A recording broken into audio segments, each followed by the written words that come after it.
Hello everyone, welcome to English Shorthand classes. Exercise 5th. Get ready for the dictation. Start.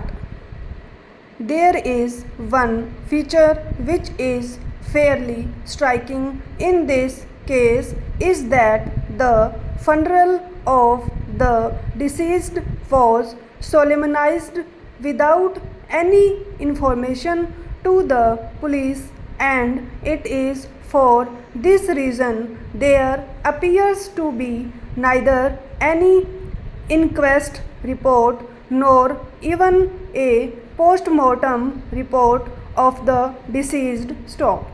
This circumstance may mitigate against the husband, but there is nothing on record to indicate that the appellant was responsible for any such activity. Stop. The prosecution has not laid any such evidence complaining about the disposal of the dead body in the aforesaid manner to establish an intent on the part of the appellant to either obliterate the evidence or otherwise destroy it. Stop. The ocular testimony of Ram Kumar PW1 and Shrimati Seema Devi PW2 is totally silent in this regard. Stop. In such circumstances, any presumption against the appellant under any of the illustrations of section 114 of the Indian Evidence Act would be impermissible, as there is complete lack of evidence on this score. Stop. The prosecution does not appear to have concentrated on this issue, which appears to be evident from the fact that the family members of the deceased, including her mother-in-law, had reconciled, which also stands reflected in their statements made before the court. Stop.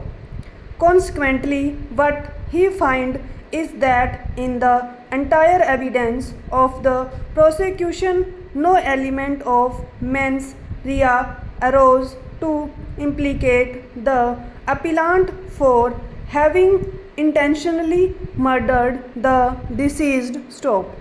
However, as indicated above, the factum of throwing the cloth soaked in kerosene causing injuries to the deceased is established from the dying declaration of the deceased. Stop.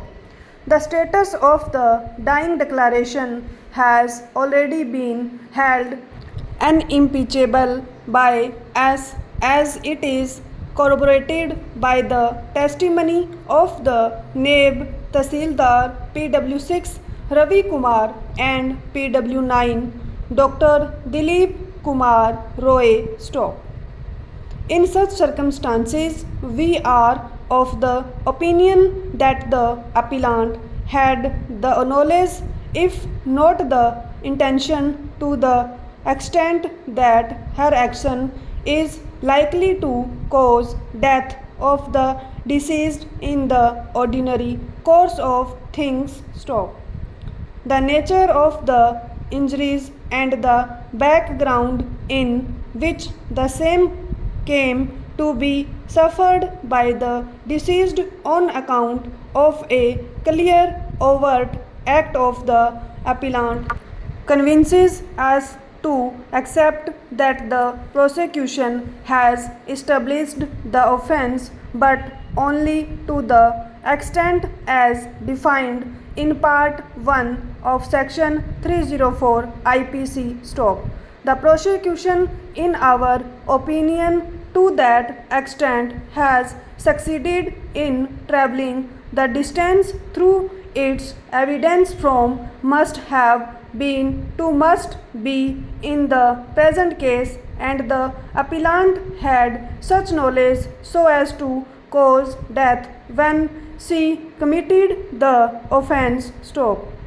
There is, as recorded above, a complete lack of evidence beyond reasonable doubt about the intention of the appellant to commit murder of the first degree. Stop.